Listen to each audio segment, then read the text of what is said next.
जिस इंसान से आपको मोहब्बत होती है ना, आप जब उसके करीब जाते हो ना, आपके माँ बाप हैं, आपकी बीवी बच्चे, आपको बड़ा बड़ा मज़ा आता है, आपको बड़े सुकून, बड़ा सकीनत महसूस होती है, सिक्योर फील होता है, कंफर्टेबल फील और करते हो। आप ज़रा कहते हो 2 मिनट के लिए फ़ील करो कि जब आप सजदे में गए हो तो आप अल्लाह ताला के सबसे करीब हो। मैं किसी प्राइम मिनिस्टर को मैसेज करता हूँ, अब उसने मेरा मैसेज देखा है, रिप्लाई नहीं भी किया, लेकिन मैं तो उछलूंगा भाई, प्राइम मिनिस्टर ने मेरा मैसेज देख लिया। तो यहाँ पे पता चल रहा है कि भाई अगर आप अल्लाह ताला की तारीफ़ करोगे नमाज में, जैसे आप पीछे कर रहे हो, वैसे भी आप अल्लाह ताला की तारीफ़ करोगे तो अल्लाह ताला आपकी तारीफ़ को सुनेगा। कि इंसान जब मार्केट में जाता है ना, कोई उसने कपड़े बाय करने हैं, बड़ा उसका ऐसे ऐसे देखता है, उसका स्टफ़ चेक करता है, लेकिन जब दीन की बात आती है तो सारे कहते हैं मैंने वहाँ से सुना था, मैंने वहाँ से सुना था, मैंने वहाँ से सुना था, मैंने वहाँ से अगर कोई ट्यूटर है ना, कोई स्कूल है, उसमें बड़ा चेक एंड बैलेंस रखेंगे कि कोई मैथ्स का टीचर कोई मतलब सही पढ़ा रहा है, कोई गलत तो नहीं। लेकिन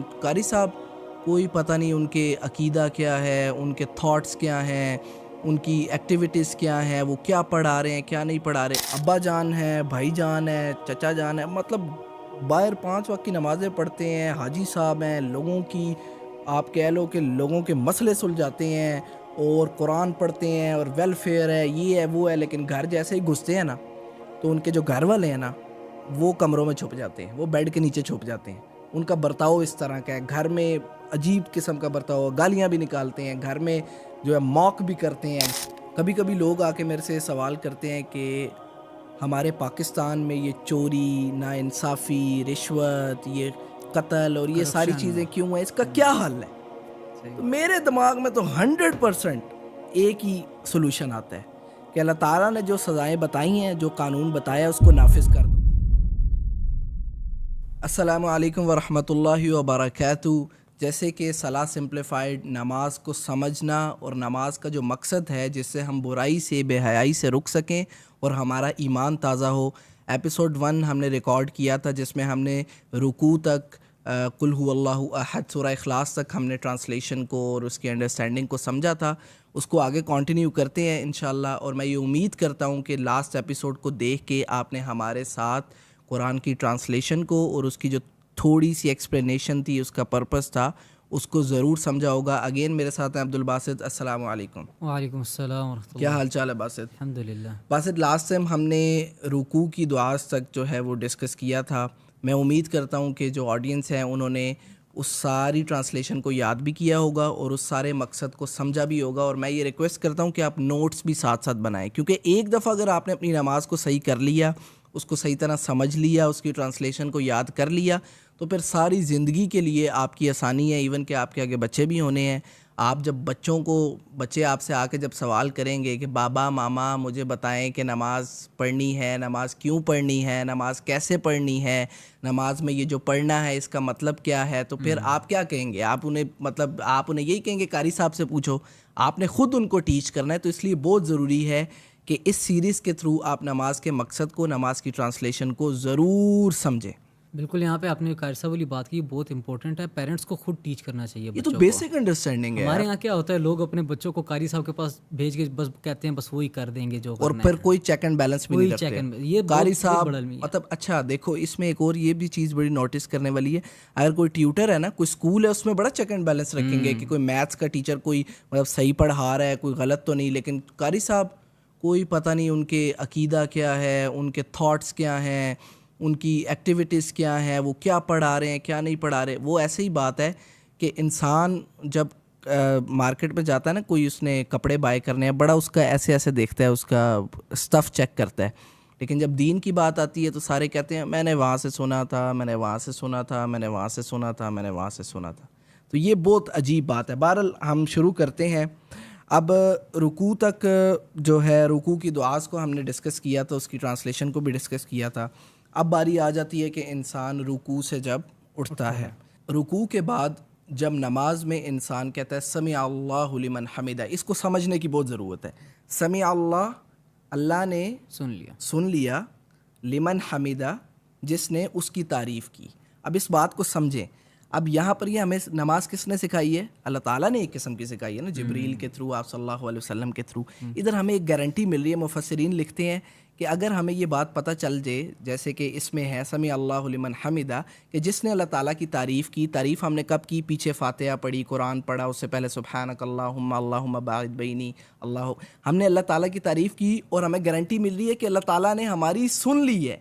अब इसको मैं रिलेट ऐसे करूँगा, मैं किसी प्राइम मिनिस्टर को मैसेज करता हूँ, अब उसने मेरा मैसेज देखा है, रिप्लाई नहीं भी किया, लेकिन मैं तो उछलूंगा भाई प्राइम मिनिस्टर ने मेरा मैसेज देख लिया। तो यहाँ पे पता चल रहा है कि भाई अगर आप अल्लाह ताला की तारीफ़ करोगे नमाज में, जैसे आप पीछे कर रहे हो, वैसे भी आप अल्लाह ताला की तारीफ़ करोगे तो अल्लाह ताला आपकी तारीफ़ को सुनेगा। अच्छा, इसमें मुफस्सिरीन एक और बड़ी प्यारी बात लिखते हैं कि इंसान को जब ये पता चलता है ना कि अल्लाह ताला ने उसकी तारीफ़ सुन ली है, तो वो इतना खुश होता है, इतना खुश होता है, इतना आजिज़ हो जाता है वो, कि वो अल्लाह ताला के आगे फिर वो सजदे में चला जाता है ना, फिर वो अल्लाह ताला के आगे बिल्कुल झुक लेता है। अल्लाह तूने, मैंने तेरी तारीफ़ की और तूने सुन ली, मुझे इस काबिल समझा और मेरी तूने तारीफ़ को सुन लिया जो मैंने तेरी तारीफ़ की। तो एक तो ये बेसिक है समी अल्लाहु लिमन हमिदा। इसके बाद रब्बना वलकल हम्द हम्दन कसीरन तय्यबन मुबारकन फ़ी। अब इसके पीछे जो एक छोटा सा वाक़या है हदीस में, सही बुखारी की हदीस 799 में मिलता है, मैं चाहूँगा बासित आप उसको थोड़ा सा एलैबोरेट करो। अच्छा, ये वाक़या कुछ इस तरह है कि आप सल्लल्लाहु अलैहि वसल्लम एक दफ़ा नमाज़ पढ़ा रहे थे साहबा को, तो जब आप सल्लल्लाहु अलैहि वसल्लम ने फरमाया समी अल्लाहु लिमन हमिदा और रुकू से उठे, तो पीछे एक आदमी, एक सहाबी खड़े हुए थे, उन्होंने कहा रब्बना वलकल हम्द हम्दन कसीरन तय्यबन मुबारकन फ़ी। उसके बाद जब नमाज एंड हुई, आप सल्लल्लाहु अलैहि वसल्लम ने पूछा ये अल्फाज किसने कहे, तो फिर उस सहाबी ने कहा कि रसूलुल्लाह मैंने ये अल्फाज कहे। तो आप सल्लल्लाहु अलैहि वसल्लम ने कहा कि मैंने 30 से ज़ायद फ़रिश्तों को देखा है इन अल्फाज को लिखने में सबकत, मतलब एक दूसरे से रेस लगा रहे थे कि हम ये अल्फाज पहले लिखें, फिर ये नमाज का हिस्सा मतलब ये अल्फाज अल्लाह ताला को इतने पसंद आए कि ये अल्फाज को अल्लाह ताला ने नमाज का हिस्सा बना दिया। अच्छा, अब इसमें फिर तारीफ़ कर रहा है ना इंसान, रब्बना वलकल वलकल हम्द हम्दन कसीरन तय्यबन मुबारकन फ़ी। अब ये तारीफ़ है फिर से, और बेतहाशा तारीफ़ है। अब देखो पीछे हमने रुकू में से जब उठता है इंसान कहता है समी अल्लाहु लिमन हमिदा, इंसान को पता चला कि मैंने अल्लाह की तारीफ़ की तो अल्लाह ने मेरी सुन ली। जब इंसान को ये पता चला तो अल्लाह ताला, फिर इंसान ने और तारीफ़ की अल्लाह ताला की कि अल्लाह मेरी और सुने, ठीक है, और फिर उसके बाद इंसान जो है सजदे में चला जाता है, सजदे में गिर जाता है। अच्छा, इधर मैं एक चीज़ रिवाइज़ करवा दूं जो हमने पिछले पॉडकास्ट में भी की थी कि जब इंसान नमाज़ पढ़ता है, आप नमाज़ पढ़ते हैं तो नमाज में कुरान पढ़ा जाता है, फ़ातिहा भी कुरान है, फ़ातिहा के बाद भी। तो कुरान फ़ातिहा का ऐसा असर इंसान के दिल में पड़ना चाहिए कि इंसान पहले ऐसे सीधा खड़ा होता है क़याम में, फिर ऐसे रुकू में झुकता है, फिर पूरा ही झुक जाता है, मतलब आजिज़ी की इंतहा हो जाती है, सजदे में गिर जाता है, मट्टी पे गिर जाता है, अपना माथा लगा देता है। तो ये कुरान का असर हर इंसान के दिल, ऐसे कुरान दिल में उतरना चाहिए, और ये मतलब फॉर्मल हो के नहीं, मतलब ये कोई फॉर्मेलिटी नहीं, दिल में ऐसे उतरना चाहिए। अल्लाह ताला ये एक नक्शा बयान करे कि कुरान ऐसे उतरता है इंसान, अल्लाह ताला का कलाम है ना, अल्लाह ताला की बातें, अल्लाह ताला की कमांड्स हैं, ये असर वो बिल्कुल यहाँ पे वो हमने पिछले पॉडकास्ट में बात की थी कि जब मूसा अलैहि सलाम के जादूगरों ने जब वो देखा था तो क्या हुआ था, क़ालू आमन्ना बिरब्बिल, सजदे में गिर गए थे। तो ये इसको ज़रा उस चीज़ के साथ रिलेट करो, तो ये कुरान का ये असर है कि इंसान ऐसे सजदे में गिर जाए।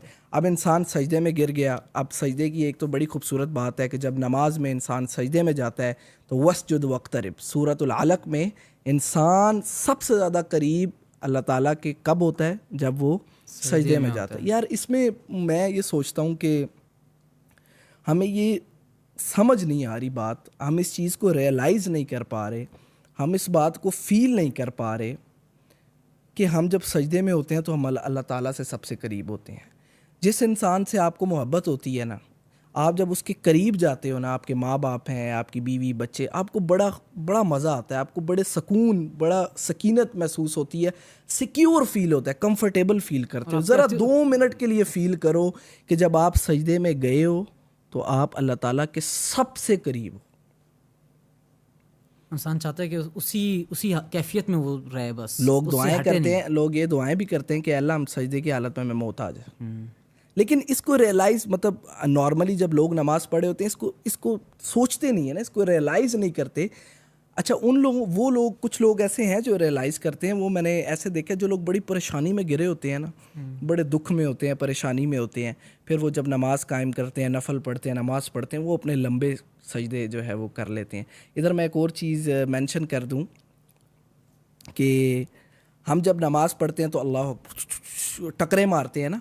आप सल्लल्लाहु अलैहि वसल्लम के दौर में मैं एक हदीस पढ़ रहा था कि जब सहाबा फरमाते हैं आप सल्लल्लाहु अलैहि वसल्लम सजदे में जाते थे ना, तो हमें ऐसे लगता था जमात हो रही है, हमें ऐसा लगता था आप सल्लल्लाहु अलैहि वसल्लम भूल गए हैं, बिल्कुल सजदे में भूल गए हैं। मतलब इतना इतना लंबा सजदा, सजदे में वो दुआज मांगते थे। आप सल्लल्लाहु अलैहि वसल्लम को पता था कि सजदे अब जिस हालत में मैं हूँ, मैं अल्लाह ताला के सबसे करीब हूँ। और हमारे सजदे कैसे होते हैं?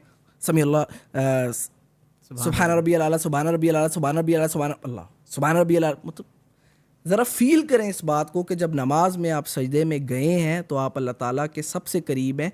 और अल्लाह ताला के करीब होना मतलब सबसे ज़्यादा प्रोटेक्टेड हैं आप, सबसे ज़्यादा आप कंफर्टेबल हैं, सबसे ज़्यादा आपको सुकून में, आप उस हस्ती के सबसे ज़्यादा करीब हैं जिसने इस तमाम कायनात को तख्लीक किया, हमारे साथ रहम किया, तमाम मखलूक़ात के साथ रहम किया। और वो उस मतलब आप अल्लाह ताला के बारे में तो हम्द करते रहें, बयान करते हैं, वो तो ख़त्म ही, मतलब पूरी दुनिया ख़त्म हो जाए लेकिन उसकी हम जो है वो ख़त्म नहीं हो सकती। तो ये हमें रियलाइज़ करना चाहिए कि जब हम सजदे में जाते हैं तो हम अल्लाह ताला के सबसे करीब होते हैं। ये मैं नहीं कह रहा, ये बात आप नहीं कह रहे, ये कुरान कह रहा है, हदीस भी नहीं कह, कुरान कह रहा है। हदीस भी है ये, लेकिन कुरान कह रहा है वस्जुद वक्तरिब, और सजदा करो और अल्लाह ताला के सबसे करीब हो जाओ। तो ये जब सजदे में इंसान जाता है तो फिर हम बेसिकली जो अंडरस्टैंडिंग है, लोग ये दुआ पढ़ते हैं सुभान रब्बियल आला, जो कि हदीस से जो है मुस्तनद हदीस से जो है वो ली गई है। ऐसा नहीं है कि ये कोई ऑथेंटिक नहीं है, लेकिन इसमें और दुआज भी हैं जो कि हम सजदे में ऐड कर। सुभान रब्बियल आला का मतलब क्या होगा? जैसे सुभान रब्बियल अज़ीम का मतलब रुकू में था, ऐसे सुभान रब्बियल आला का क्या मतलब होगा बासित? पाक है मेरा रब जो सबसे आला, सबसे बड़ा है। बिल्कुल ऐसे। पाक है सुभान रब्बियल आला, पाक है मेरा रब जो सबसे बड़ा है, आला है, सबसे मतलब सबसे ऊपर है। ठीक है, ये तो एक बेसिक, लोग इसको बेसिक पढ़ते हैं। अब इसमें और दुआज एक्सप्लोर करते हैं कि और सजदे में हम कौन सी दुआज जो है वो कर सकते हैं। वैसे तो कुरान से कोई भी दुआ आप ले सकते हैं, लेकिन हदीस में देखते हैं कि आप सल्लम क्या दुआज पढ़ा करते थे। और दुआज में सुब्हानकल्लाहुम्मा रब्बना व बिहम्दिका अल्लाहुम्मा अग़फ़िरली, ये हमने रुकू में भी पढ़ी थी। मतलब आप उसी को इधर भी अप्लाई कर सकते हैं, वही है जो रुकू में। लेकिन यार एक बहुत प्यारी ये दुआ है, वो मैं बताता हूँ। सुबूहुन कुद्दूसुन रब्बुल मलाइकति वर, ये भी रुकू में पढ़ ली। सुब्हान ज़िल जबरूति वल मलकूति वल की, ये भी पढ़ ली थी। ये बड़ी प्यारी दुआ है सजदे के लिए, बहुत खूबसूरत दुआ है। अल्लाहुम्मा अग़फ़िरली ज़म्बी कुल्लहु दिक्कहु व जिल्लहु व अव्वलहु व आखिरहु व अलानियतहु व सिर्रहु। इसका मतलब बड़ा प्यारा है।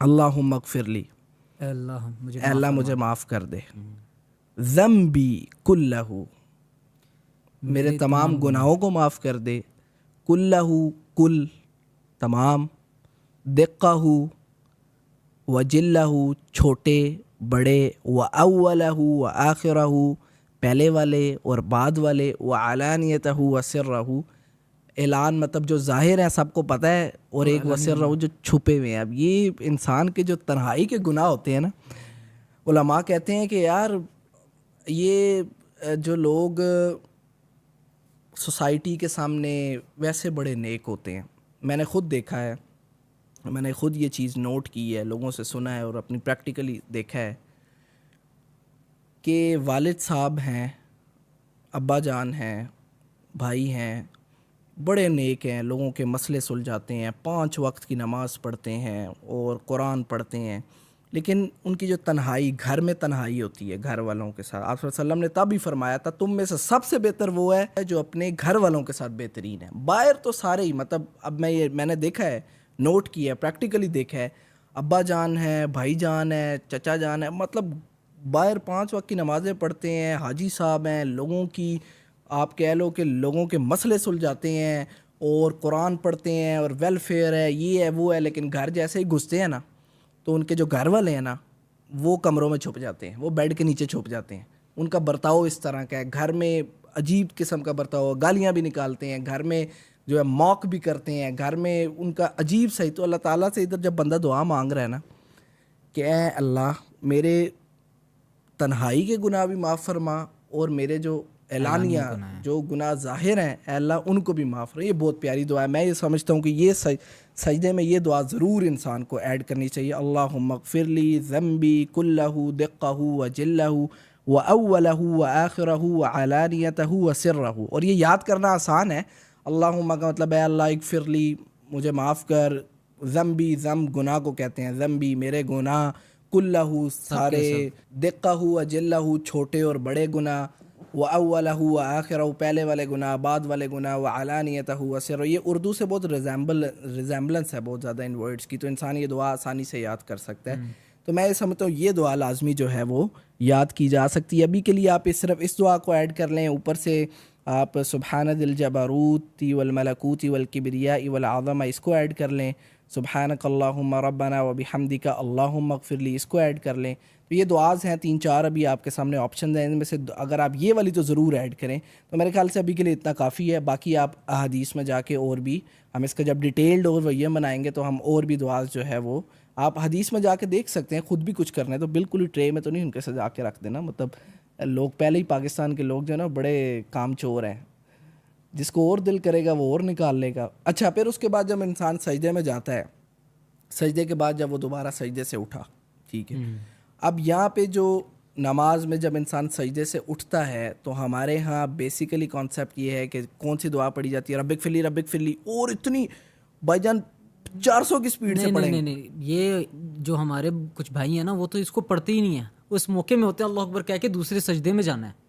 अच्छा, हाँ जी, हमारे मुआशरे में ये रब्बिक फिरली वाली दुआ का कंसेप्ट ही नहीं है। नहीं, ये तो हदीस से मुस्तनद हदीस में है, हमारे माशरे में नहीं है। मैं तो अभी लंबी दुआ बताने लगा था, छोटी भी नहीं पढ़ते, छोटी भी नहीं पढ़ते। बहरहाल जब आप सजदे से उठें, 2 सजदों के दरमियान रब्बिक फिरली आपने 2 दफ़ा पढ़ लिया, अच्छी बात है, लेकिन आपको और दुआ हदीस से बताते हैं जो कि आपकी नमाज को और इन्हांस कर सकती है। बहुत प्यारी दुआ है, अल्लाहुम्मा ग़फ़िरली वरहमनी वहदिनी वजबुरनी वआफ़िनी वरज़ुक़नी वरफ़अनी। अच्छा, हम सभी इस दुआ के अंदर ना वो तकरीबन तमाम वो चीज़ें हैं जो इंसान को दुनिया और आखिरत दोनों में ज़रूरत है। इस दुआ के अंदर क्या है, डाइव करके देखते हैं। अल्लाहुम्मा ग़फ़िरली, अल्लाहुम्मा ए अल्लाह इग़फ़िरली, मुझे माफ़ फरमा, वरहमनी मेरे पर रहम कर, वहदीनी मुझे हिदायत सीधा रास्ता, ये बड़ा ज़रूरी है, सीधा रास्ता जो है ना, इधर उधर ना हो, अल्लाह सीधा रास्ता मुझे दिखा, वजबुरनी मेरे नुकसान इंसान के हो जाते हैं, गुनाहों से भी हो जाते हैं, माली नुकसान भी हो जाते हैं,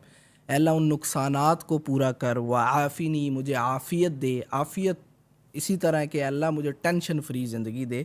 टेंशन, आपके पास पैसा है तब भी आपको टेंशन हो सकती है, आपके पास सेहत है पैसा नहीं है, मतलब आफ़ियत जो है ना वो, जैसे हम रमज़ान में भी वो दुआ पढ़ते हैं, अल्लाहुम्मा इन्नका अफ़ुव्वुन करीमुन तुहिब्बुल अफ़्व फ़अफ़ु अन्ना, तो इसमें हम अल्लाह ताला से आफ़ियत मांग रहे हैं। तो आफ़ियत को मतलब वैसे तो हम इग्नोर कर देते हैं, लेकिन आफ़ियत को मैं आपको कहूँगा रिसर्च करें इस पे कि आफ़ियत है छोटा सा वर्ड, लेकिन इसके पीछे आप अल्लाह ताला से कह रहे हो, अल्लाह मुझे दुनिया में आखिरत में टेंशन फ्री सुकून, दुनिया की ज़िंदगी की सबसे बड़ी चीज़ है वो सुकून है। आपके पास जो भी है डजंट मैटर, सुकून नहीं है तो कुछ भी नहीं है। तो आप अल्लाह ताला, इंसान सुकून जो है पैसे में ढूंढ रहा होता है, गाड़ियों में ढूंढ रहा होता है, कभी किसी में ढूंढ रहा है, लेकिन अगर आपको आफ़ियत मिल गई तो आप सुकून ही सुकून। के बाद वरज़ुक़नी वरफ़अनी, अल्लाह मुझे रिस्क दे, वरफ़अनी अल्लाह मुझे बुलंद कर। बुलंद किस माना में, अल्लाह मेरी इज़्ज़त को बढ़ा। अल्लाह ताला ये नहीं चाहता, हम ये शायद समझते हैं कि मुसलमान की इज़्ज़त, मोमिन की इज़्ज़त जो है वो बड़ी मैटर करती है। अल्लाह ताला ने तो दीन में हमें वो कमांड्स दी हैं, वो स्ट्रैटेजीज़ बताई हैं जिसके थ्रू हम अपनी इज़्ज़त को पूरी दुनिया में, इज़्ज़त बुलंद होगी तो हम कोई दुनिया को रूल कर सकेंगे, अल्लाह ताला के झंडे को लहरा सकेंगे। तो हम इधर अल्लाह ताला से ये भी कह रहे हैं, अल्लाह हमें बुलंद कर, हमारी इज़्ज़त बढ़ा। तो ये बहुत प्यारी दुआ है, इसको भी कंसीडर करना चाहिए। जब हम इस्लाम को फॉलो कर रहे थे तब हमारी हुकूमत थी, तब हम दुनिया पे हाकिम थे, हम अल्लाह के खलीफा थे ज़मीन पे। मैं बैठा होता हूँ ना, मैं सोच रहा होता हूँ, कभी कभी लोग आके मेरे से सवाल करते हैं, कि हमारे पाकिस्तान में ये चोरी, नाइंसाफ़ी, रिश्वत, ये कत्ल और ये सारी चीज़ें क्यों हैं, इसका क्या हल है? तो मेरे दिमाग में तो 100% एक ही सोल्यूशन आता है कि अल्लाह ताला ने जो सज़ाएं बताई हैं, जो कानून बताया है, उसको नाफिज कर दो। अब लोग कहते हैं इसका कोई एग्जाम्पल, प्रैक्टिकल एग्जाम्पल बताएं। मैं कहता दुबई को देख लो, दुबई क्या करता है, दुबई यही करता है भाई, ऐसे ऐसे शहजादे को भी सज़ा मिलती है। सऊदी अरब और इन्होंने कैसे, अब दुबई का जो क्राइम रेट है वो सबसे लो है, उन्होंने कुछ हद तक कानूनी जो शरीयत के मुताबिक जो सज़ाएं उनको अप्लाई इम्प्लीमेंट किया हुआ है। तो जब तक अल्लाह ताला के कानून, देखो एक चोर का एक दफ़ा हाथ कट गए, भाई तू चोर है, चलो मैं चोर हूँ, मैंने चोरी की, मेरा हाथ कट गया, तू भाई जितना भी डॉन है ना, तू चोरी नहीं करता। ऐसे ही है। तो ये अल्लाह ताला ने जो कानून बनाया है यार, इंसानों के लिए बनाया है, हमें समझ नहीं आती। तो जब तक वो कानून इम्प्लीमेंट नहीं होगा, शरीयत इम्प्लीमेंट नहीं होगी, बेशक जो मर्ज़ी पार्टियाँ आती रहें, जो मर्ज़ी जो कुछ होता रहे, आप ये नहीं कह सकते कि हमारी दुनिया में अमन और वो वाला जो निज़ाम है ना, वो क्राइम रेशो और वो सारा कुछ नीचे आ सके। तो एज सून एज़ पॉसिबल हमें चाहिए कि हम उसको अडॉप्ट कर लें, अल्लाह ताला की तरीके को, अल्लाह ताला की कमांड्स को समझ कर। मैं तो ये कहता हूँ कि अल्लाह ताला मुझे मौका दे, मैं किसी हलके में किसी जगह पे इलेक्शन जीतूँ और मैं वहाँ पे मतलब उसको सारा सुपरवाइज़ करूँ और मुझे मौका मिले और मैं मॉडल के तौर पे छोटे से इलाके में अल्लाह ताला की शरीयत को, अल्लाह ताला की कमांड, शरीयत का मतलब होता है कमांड्स को नाफिज करूं और फिर लोगों को एज अ मॉडल दिखाया जाए, ये देखो अल्लाह ताला की कमांड्स को हमने रखा, तो कितना अच्छा मुआशरा पैदा हुआ। फिर मॉडल को जब लोग देखते हैं, रिजल्ट्स देखते हैं, तो फिर लोग उस मॉडल को रेप्लिकेट करते हैं। तो इसलिए अल्लाह ताला की कमांड्स के पीछे विजडम अल्लाह ताला ही जानता है। और हमें वो बात हमने की थी शुरू में, छोटे हैं छोटे ही रहें, शोखे ना बने, ठीक है। मुझे ये नहीं समझ आती कि छोटा जब बड़ा होने की कोशिश करता है ना अपनी कद से ऊपर, तो फिर वो घाटे का नुकसान, घाटे का फ़ायदा जो है वो सौदा ही होता है। तो ये तो 2 सजदों के दरमियान की दुआ है, रब्बिक फिरली पढ़ें आप, रब्बिक फिरली, उसके साथ ये दुआ जो है वो ज़रूर ऐड करें इस दुआ को, ताकि इससे आपकी देखें अब नमाज भी आहिस्ता आहिस्ता लंबी होती जा रही है। और आप देखें ये जो सारी हमारी डिस्कशन है ना, इसको आपने अब माइंड में रख के एक एक लफ्ज़ को नमाज पढ़नी है। फिर आप देखें आपकी नमाज, आप 2 फ़र्ज़ पढ़ने बैठेंगे, आपके घर वाले कहेंगे ओए 2 फ़र्ज़ पढ़ है, या फिर तू पिछले 2 साल के 2 फ़र्ज़ जो है वो सारे जो कज़ा रह गए थे वो पढ़ है। अच्छा, इसमें एक और बात क्लियर कर दूँ, इधर मैं एक और पॉइंट क्लियर कर दूँ, मुझे बहुत क्वेश्चन आते हैं। अब एक बंदा है, आपने पिछले 5 साल से नमाज नहीं पढ़ी और अब आप नमाज पढ़ना चाहते हैं, आपने नमाज शुरू करने लगे हैं, अब आपके दिमाग में ख्याल आता है यार जो पिछले 5 साल मैंने नमाज नहीं पढ़ी उसका क्या करूं। अब उसमें कुछ मौलवी साहब कहते हैं उसके इतने पैसे दो, नहीं ऐसा नहीं है। आप कुरान में अल्लाह ताला ने सूरह फुरकान पढ़े, अल्लाह ताला ने कहा है कि शिर्क के अलावा, शिर्क की भी माफ़ी मांगो तो माफ़ी मिल जाएगी, इल्ला मन ताब, सिर्फ माफ़ी नहीं मिलेगी, आपकी बुराइयों को नेकियों में बदल दिया जाएगा। ये सूरह फुरकान में अल्लाह ताला फरमा रहा है। तो अगर आपने पिछले 5 साल नमाज नहीं पढ़ी, तो मैं ये समझता हूँ, मैंने जितना कुरान को स्टडी किया, अगर आप अल्लाह ताला से सच्चे दिल से माफ़ी मांगेंगे, तौबा करेंगे, तो वो पिछले 5 साल की नमाजें आपको पढ़ने की ज़रूरत नहीं है। आप वो ऐसे ही है कि आप एक नए मुसलमान हुए, ठीक है। देखिए मुसलमान इंसान नमाज के साथ होता है। मुझे नहीं समझ आती कि आप नमाज नहीं पढ़ते, आपको आपके माँ बाप, आपके उस्ताद, आपके करीबी लोग कहते हैं ना तुम मुसलमान हो, मैं मुसलमान हूँ, तुम ईद मना रहे हो, तुम रोज़े, तुम मुसलमान नहीं हो। अगर तुम नमाज नहीं पढ़ रहे, ये मैं नहीं कह रहा, ये हदीस कह रही है, मुसलमान और काफिर में फ़र्क करने वाली चीज़ नमाज है। वो क्यों? नमाज पढ़ोगे तो अल्लाह ताला का जो ज़िक्र है, अल्लाह ताला की याद, कुरान और ये चीज़ें तुम्हारे अंदर रहेंगी, तुम प्रैक्टिकली मुसलमान बन सकोगे। वरना शनाख्ती कार्ड पर मुसलमान होने से वो अल्लाह के यहाँ तो मुसलमान नहीं हो अगर तुम नमाज को कायम नहीं करते। एक है कि नमाज कभी कभार छूट जाना फिर अल्लाह ताला से, वो नहीं। लेकिन अगर अब तुम बिल्कुल नमाज नहीं पढ़ते, जैसे लोग जुमे की जुमा नमाज पढ़े होते हैं, वैसे नमाज कहते हैं नमाज की ज़रूरत ही नहीं है, तो ऐसा बंदा, आपको किसी ने गलत बताया, आप किसी भूल में है, अभी किताबें खोल लें, कुरान खोल लें, हदीस खोल लें, आप कुछ भी खोल लें, इवन कि आप अगर यहूदियों को भी देखें, आप ईसाइयों को भी देखें, तो उनकी भी अपनी नमाजें हैं, वो भी पढ़ते हैं अपनी, वो भी ये अपनी इबादत करते हैं। तो नमाज के बगैर आप मुसलमान, सॉरी टू से आपको बुरा लग रहा है, मुझे भी बुरा लगा था जब मुझे पता चला था, लेकिन मैंने कुछ स्टडी किया था। अगर आप नमाज नहीं पढ़े तो कुरान ये कह रहा है, हदीस ये कह रही है कि आप मुसलमान कोई नहीं है। आज से अपना मुहासबा करें और नमाज़ पढ़ना शुरू करें। पीछे अगर आपने जितने भी अरसे से नमाज़ नहीं पढ़ी, 5 साल से 10 साल से, अल्लाह ताला से सच्चे दिल से माफ़ी मांगे, अल्लाह ताला आपको माफ़ करेगा। पीछे ना अब उसका कोई पैसे देने की ज़रूरत है, ना वो कज़ाएँ, अब 10 साल के पीछे कज़ाएँ कौन पढ़े। यहाँ पे कंसेप्ट है लोगों के दरमियान कि कज़ाए उम्री, उसके नाम से स्पेशल कज़ाए उम्री पढ़ लो जी। हाँ, मुझे बड़े इस तरह के। तो अब मुझे ये बताओ 15 साल के पीछे नमाजें कौन पढ़ेगा? ऐसे कुछ लोग कहते हैं आपने अभी नमाज पढ़ी है ना, एक एक नमाज मिला के पहले टोटल काउंट करें कितने आपने सालों की नमाज पढ़ी है। सारी बातें छोड़ो भाई जान, मिला के पढ़ते। मेरे सामने एक टीवी चैनल चल रहा था, उसमें कोई मौलवी साहब बैठे हुए थे, सारे रिस्पेक्टेबल हैं, लेकिन जो गलत बात करे कुरान हदीस से इधर उधर बात करे वो रिस्पेक्टेबल कोई नहीं है। उन्होंने वो कहते हैं भाई आप इतनी नमाज का काम करें, एक नमाज का 100 रुपया लगा लें, ठीक है, 200 लगा के आप हमारे मदरसे में दे दें, हम उसकी यशी कर, मतलब बिजनेस बनाया हुआ है। तो ऐसा कुछ नहीं है। मैं इसमें, मुझे एग्जैक्ट वर्ड्स नहीं याद आ रहे। एक उलमा थे, आप कह लें एक आलिम थे सऊदी अरब के, उन्होंने बड़े प्यारे तरीके से डिफ़ाइन किया था। उन्होंने कुछ इस तरह डिफ़ाइन किया था, एग्जैक्ट मुझे नहीं याद आ रहा, कि कुरान में कहीं एक आयत है, उसमें लिखा है कि कुफ़र की माफ़ी मांगो तो अल्लाह ताला माफ़ कर देता है, नमाज छोड़ना कुफ़र करना है, ठीक है। तो अगर अल्लाह ताला कुफ़र माफ़ कर देते, तो अगर कुरान और हदीस को देखो तो आपकी क़ज़ाए उम्री की माफ़ी मांगोगे तो अल्लाह ताला माफ़ कर देगा। अब अपनी अगली मूव ऑन करो, प्रेजेंट को अपना प्रेजेंट और फ्यूचर को देखो, पास जो हो गया उसको छोड़ दो और माफ़ी मांगो। 2 सजदों की दुआ ये हो गई, बहुत खूबसूरत दुआ है। 2 सजदों से फिर इंसान जो है सजदे में जाना है, फिर वही दुआस पढ़नी है जो हमने डिस्कस की हैं। उसके बाद जो नेक्स्ट हमारे पास स्टेप आ जाता है वो तशहुद आ जाता है। तो इंशाल्लाह इस एपिसोड को हम इधर ही जो है वो ख़त्म करते हैं। नेक्स्ट एपिसोड में हम तशहुद और फिर नमाज वितर और नमाज जनाजा, उन चीज़ों को भी डिस्कस करेंगे। आज के लिए इतना ही। Thank you Abdul Basit, thank you audience, अपना ख्याल रखिएगा। अस्सलाम वालेकुम व रहमतुल्लाहि व बरकातुहू।